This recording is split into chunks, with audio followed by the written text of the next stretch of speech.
about this yesterday with folks at Microsoft. We think there's 4.5 billion phones in the world. Ought to be used for something that has a social benefit to it. And so I think, this is a field where everybody's trying to figure this out. And I think your question sort of gets to the heart of it. We haven't got it figured out.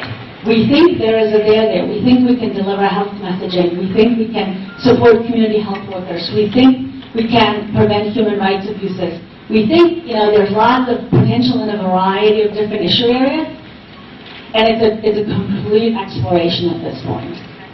With impacts somewhat elusive, and maybe, we're all chasing a unicorn, as Jean said earlier, in a different context. But, who knows? I think that's part of what the conversations are about. Let's just take a couple more questions, and then we're going to start talking in smaller groups.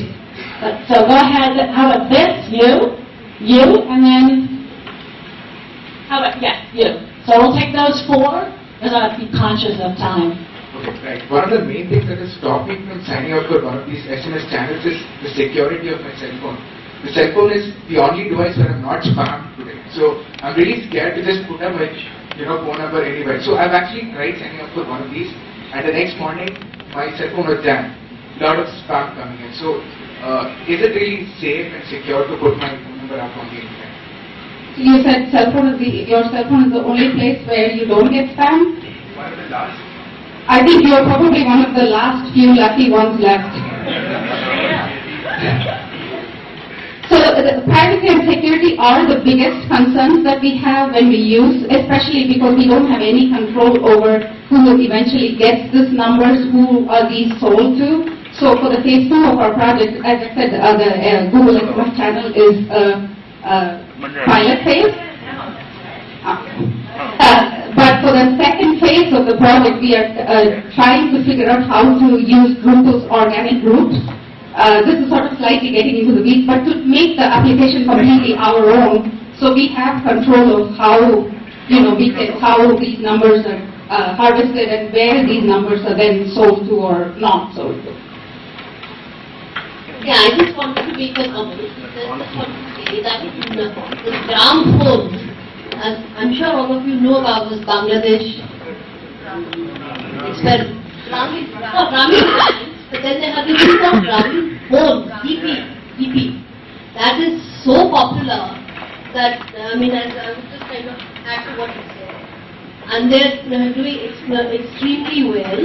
And what is more interesting is that these Gramin phones are being used by the Indian along the border of Assam and all northeastern. Because why they are using it is also very interesting is because this is again security. Because the Indian people, the Indian government cannot intercept such messages. I think it's a wonderful tool. If you can get these lights off, I have something on the screen. It's fantastic that she spoke about Grameen and Bangladesh, because they have one of the coolest projects using SMS, which is called Cell Bazaar. Has anybody heard of Cell Bazaar? Oh, not a lot. So it's using SMS to. Cell Bazaar uses SMS for people to sell their products, including goats and rice and fish and it's a really fantastic project, which is also another initiative of Grameen. You can see that's the Cell Bazaar, and that's the number of listings for goats today, this morning.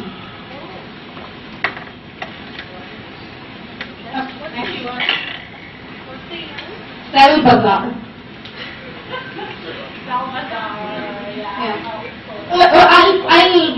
I have a whole list of other cool projects such as Cell Bazaar that we'll put on the wiki, so make sure you go check out the wiki in 2 days.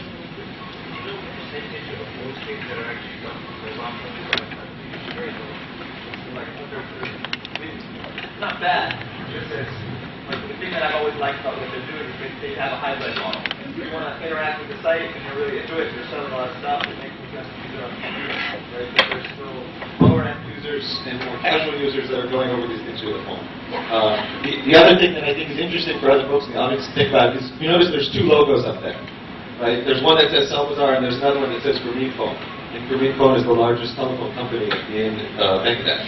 And so when we look around, we say, wow, a lot of the services that are really scaling are ending up partnering to make business models with very large corporations that do incredible marketing and promotional pieces. Like, you know, they have very $100,000 ads that they have for Salvazar, encouraging people to go ahead and buy them. So, you know, I think one of the challenges that we face is how do you mix up enough of a business model with these things such that, you know, there's room for impact and there's room for somebody to make a lot of money if this thing scales. And you'll notice that many of the big ones are essentially figuring out ways that they're going ahead and doing it. I would love for you, it's a big question, I would love for you to do a session on scale, how, what do we know about partnerships? Because it's a huge issue because we have this problem that we rely on the operators, they're entirely commercial entities. Very unlike the internet, completely different space. We rely on operators and we are held hostage by them in many ways. And so it's a somewhat unholy alliance that NGOs have to navigate.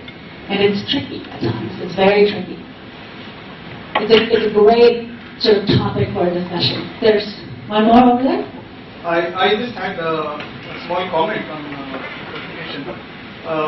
The way I see change is, one is a systemic change where public systems, etc., adopt technology and see how they can be improved. And another is an individual-driven change where individuals buy mobiles or technology devices, etc., and expect change. We have been working with the system. We work in 28 districts and all these rural primary health centers, and we have tried various kinds of technology, right from telemedicine and visa-enabled services to mobile applications to have a management information system for these centers. One thing that we find is that social change is an extremely complex process, and the assumption that technology is going to bring about social change has so many intermediary steps that do not rely on technology itself.